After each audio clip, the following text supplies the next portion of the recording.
2020 ini kegiatan yang dilakukan 10 tahun sekali, Bu.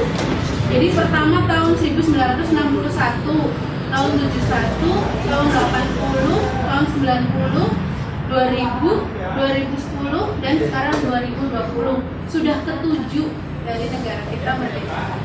Sensus penduduk itu apa sih? Nah, sensus penduduk itu pendataan penduduk seluruh warga negara Indonesia yang tinggal di negara Indonesia. Siapapun itu, dari umur berapapun, pokoknya sepanjang dia penduduk Indonesia tinggal di wilayah Indonesia berarti akan disensus. Disensus itu berarti didata. Nah, kenapa perlu didata? Kenapa perlu disensus? Negara ini kepengen tahu jumlah penduduk Aji Barang itu berapa sih? Satu itu. Jumlah penduduk Aji Barang yang sekolah SD berapa orang? Jumlah penduduk Aji Barang yang perempuan berapa? Yang laki-laki berapa? Terus jumlah rumah di Aji Barang yang lantainya keramik berapa? Yang WC-nya pakai septic tank berapa? Pertanyaannya tuh nanti bertujuan untuk memperoleh data-data seperti itu. Data-data seperti itu diperlukan sebagai perencanaan, misalnya, oh kalau penduduk yang 5 tahun, usianya 5 tahun itu ada sekian, berarti ke depan butuh sekolahan SD sekian sekolahan. Kalau anaknya tambah banyak, berarti sekolahannya butuh tambah banyak. Jadi penting sekali Ibu sensus penduduk itu.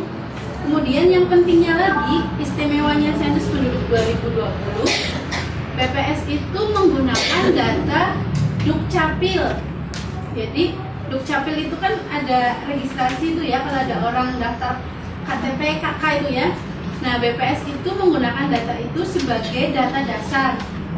Jadi kalau dulu itu sensus penduduk, petugas itu datang nggak bawa apa-apa, kosongan, nanya baru dapat data.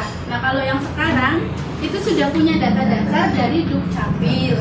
Tujuannya adalah kedepannya nanti hanya akan ada satu data kependudukan. Kalau sekarang kan jumlah penduduk menurut BPS 100, menurut Dukcapil 1 sektor, menurut PLKB 1 Selawe, gitu kan, gitu.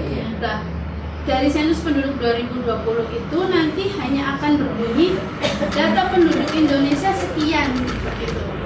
Jadi tujuan kedepannya luar biasa Ibu. Nah, ini perlu dukungan dari Ibu.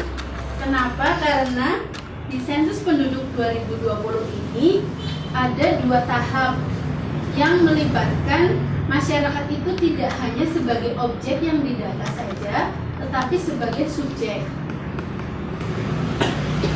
Tahap pertama dilakukan pendataan mandiri secara online.